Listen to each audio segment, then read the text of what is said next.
Well, I'm sorry, but you guys were wrong. You guys were wrong.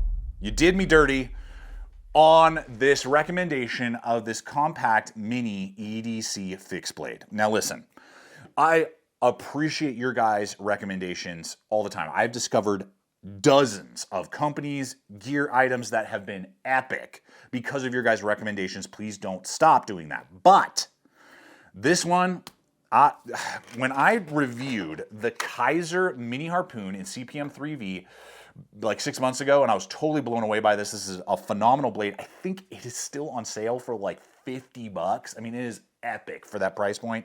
I will link that original review here. It'll be in the description below. You can go watch that video, and I recommend you do if you're not familiar with this blade after we talk about this.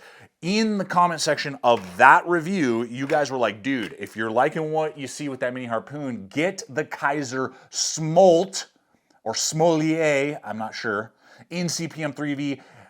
It's awesome. You got to check it out. It's epic. Want to know your opinion. Love it. You know, all that stuff. So I did. I hit up KIZER. I was like, hey, can you send me a sample of the Smolt? My audience is recommending it. They sent one over to me. And I am thoroughly unimpressed with the design. I'm thoroughly unimpressed, not digging it for three major reasons that I'm going to unpack with you today, especially when I got so many amazing bangers to choose from that blow it out of the water, and I'm going to highlight some of those with us today. So, obviously, this is just my opinion here at the channel. If you're new, I'm Aaron. This is Gideon's Tactical, but that's kind of the point, right? I mean, I'm just sharing my perspective with you to help you better make a choice anytime we test out a piece of gear and equipment, regardless if I buy it or it's sent to me, as always, in every single video. So, we are going to have a blast. Let's go ahead and dive on in. All right, so it's not all bad, and I'm going to hit the three things I do like about this knife first and foremost. First is the sheath. The Pancake Kydex sheath is very well executed. They're going to give you a knockoff Blade Tech lock, kind of janky. They fall apart a lot, at least from my experience. Better to go with an ulti-clip. That's what I usually do. It's worth doing, especially if you're going to pocket carry, this is definitely pocket carry size. But, I mean, there's excellent tension, it's silent, you got a good thumb ramp, bam, and it's super easy to deploy. So if you're looking for a pocket carry, maybe this is for you. I don't think so, but that is the first thing. The Kydex sheath is excellent, and then I do really like the blade shape. They did, I think it's like 2.75 overall blade length, and with the cutting edge, and it's about 1/8 of an inch thick, high saber grind, drop point on CPM 3V steel. I mean, all of those things, so the steel, the blade design, and the sheath really work well. I mean, the performance level on whatever, and I believe what KIZER states is they buy the CPM, and then they, you know, manufacture it over in China since this is a Chinese company. So they're doing whatever heat treat they're doing and stuff. I have used the CPM 3V version of their KIZER, and it has held a great edge. It's durable and is absolutely, I totally dig it. So the fact that they have a 3V option, I believe there's a D2 version as well that might be a little bit more inexpensive. Don't quote me on that. But I know for sure the 3V. So those three attributes, and I mean, the blade does exactly what you would expect it to do. I mean, like one push cut, basically, without any sawing through hemp rope, does that. Cardboard, it's going to do really good with that type of stuff. Paracord, your zip ties, all the things that you would want a little knife like this to do. I absolutely was pleased and impressed. So like the front end, the nose end with the steel combination of and blade design really worked well for me. Now, here's the first of the three. One is just design overall. I think the knife is kind of ugly. I believe the knife just kind of doesn't, it just visually does not connect with me, visually. And I think part of it, I mean, it's really cool because they have, I believe it's G10 with micarta inlays. So, I mean, that takes some effort, and it definitely has a style to it, but it feels like they were going for a Puko design, but they did not commit to the Puko design. So they have an exposed guard. The handle does not go all the way to the blade. So you're having this big, giant, like blank ricasso / whatever area, and then this little metal guard here. So visually, it looks odd and offset to me. I just did not connect with the visual attributes. That's why I didn't pull the trigger until you guys recommended it. Now that flows also into ergonomics. This is where the kicker really comes into play. Now, the ergonomics, there's no hot spots in the sense of the handle because they made the handle really nice and flush. It is contoured. There's no like sharp angles in the sense of like transitions or things like that. And the fit and finish is actually even slightly better on this than on the handle scales of the Mini Harpoon. The Mini Harpoon sometimes gets little lips and stuff, at least on my model.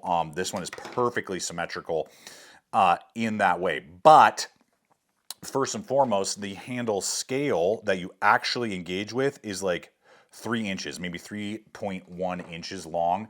That is teeny weeny bikini, okay? Because I have large size hands, but they're not ginormous. My knuckle span is 3¼ inches across. Bam, we grip that thing. And I am constantly either falling off the back or banging into the exposed guard.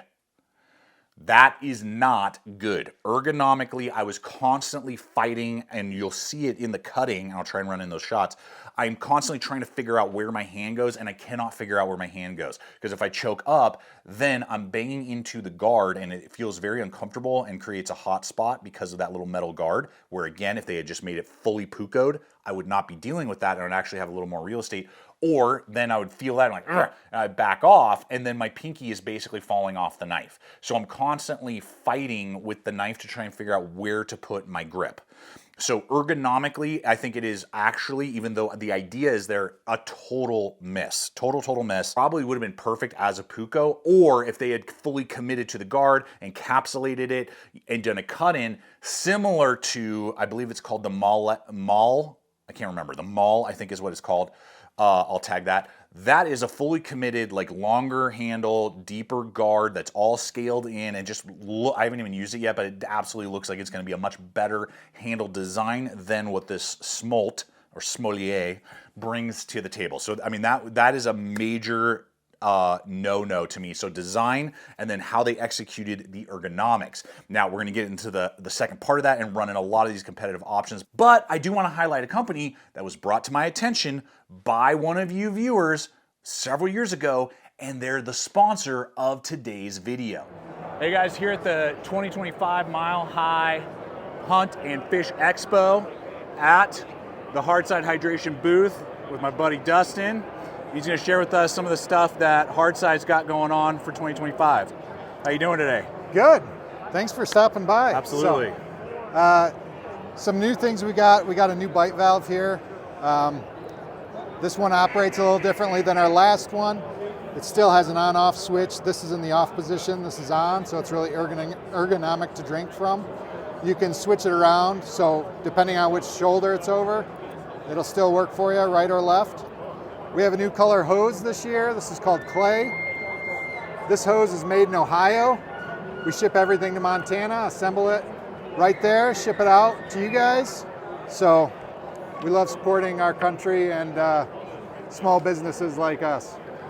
We also have a new filter. It's a straw basically that replaces the current straw on the Swig Rig wide mouth.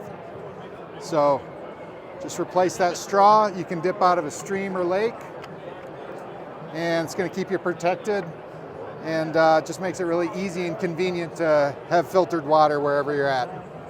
So that's new for this year. Awesome. Thanks, Dustin. You guys know I love my Hardside. I love this shirt. Bladders suck. Ditched my bladders a long time ago. So if you guys are interested, I'll have linked or tagged below their site so you can start exploring all the different hydration options that they offer. Catch you guys later. Yeah, check those guys out, Dane and Dustin, super cool guys, and they are making some amazing gear, and it's awesome to see that they're doing a lot of the manufacturing right here, you know, in the USA, and put it all together here in the USA. So with that, what's the final piece of the puzzle? Well, on top of the ergonomics are basically a non-starter for me. That's really what killed the knife for me. I could probably get over the ugliness, in my opinion, of it if the ergonomics were just totally banging, but it is really the ergonomics. But then the final piece of the puzzle is value. This is going for about $70 on average, $69.99, whatever. That's the normal current going rate. Who knows as time goes on. But at $70, you know, you can definitely, again, looking at KIZER, there's two really quick, obviously between $50 and $60 for the CPM 3V version. And I don't run into all those issues. One is so spicy. The design is so good. 9-degree spine. The Smolt does not. Great high grind. I feel fully in control and all my fingers are locked in, you know, and I'm not fighting with the guard. and with, so I mean, it's just better executed. I have a taco design sheath, so it's smaller in my pocket, and I got the same steel, and it works, and it's going to save me 10 to 20 bucks, depending on who, what, when, where, why. And I'll have links to all the affiliate networks I partner with in the description and popping up when I can. We got the VOSTEED MINK. There you go. Nitro V, same price, 70, so it's not quite as good a value, but it is going to be larger and even slicier. So if you really are looking for some sliceability, but again, see, they committed to that deep guard right there. If they had done that on the Smolt, and I'm fully locked in, I have full real estate, and this thing is a slice magnet, still comes with that crappy, blade tech lock, and a similar kind of pancake design sheath, but definitely a great option for pocket carry right there. And again, we just take it over the Smolt for the things I'm doing. Ergonomics, and the design is actually a little bit different and more slicey. And then a final one, and this is so sad. I think I can fix it. But if we're kind of looking at this vein, but you want something maybe a little beefier and honkier, then it would be the Petrified Fish Beluga fixed blade. Now, I got this actually over Christmas, started testing it, and I accidentally pounded it through an old fence post while I was testing it, and banged it through a full-size screw. And so I jacked up the edge somewhat. I was pounded it through, and I'm like, oh, this steel is terrible. What's happening? This got totally marred. And then I'm looking at the wood. I'm like, what happened? And I'm like, oh my gosh, there's a freaking full-size wood screw that I basically pounded it through and just totally marred up the tooth. So I got to reprofile the heck out of this thing. But prior to that damage, I mean, you can just see the handle, again, full pukoed, kind of. But the scale, goes all the way up. There's not an exposed metal guard. The handle's way beefier. You can get it in N690 or K110, which is German, basically D2. But it's just beefier, bigger, and kind of does everything that the Smolt is trying to do, but just on a much better scale. Taco design sheath. Now you're gonna pay for it. It's 80 to 90 bucks depending on variant, so $10 more. But I think it's $10 better a knife. In my opinion, even though it is going to be bigger and bulkier. But as it stands, guys, I'm sorry your recommendation fell flat to me, but I want to know from you guys, what do you think about the KIZER Smolt? Does it check the boxes for you? And if so, I want to know why, and maybe I'm missing something. And for those of you who are maybe considering it, let me know your favorite compact EDC fixed blade.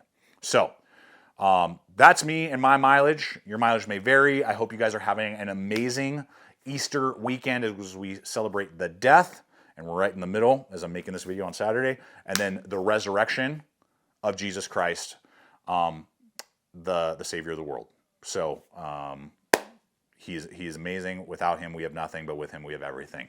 And his redemption that we have through him to have access to the Father and freedom from sin is phenomenal. So. And if you're on the fence about your faith, or even if God is real, I challenge you, I dare you to just cry out to him and just be like, hey, if you're real, prove it. Show me you're real. I'm open to the idea that you're real. Show me. And I believe he will. I believe he will reveal himself. I believe he will reveal his truth and his love to you. So, love you guys so much. Appreciate you. Check out the other videos. Subscribe. Swing back tomorrow. I got another compact EDC fixed blade that's going to blow your freaking minds that I do absolutely love. Yeah, it's going to be a blast. So I don't know how to end this thing. So subscribe, like. Always remember, stay equipped, stay prepared, and I'll see you out there.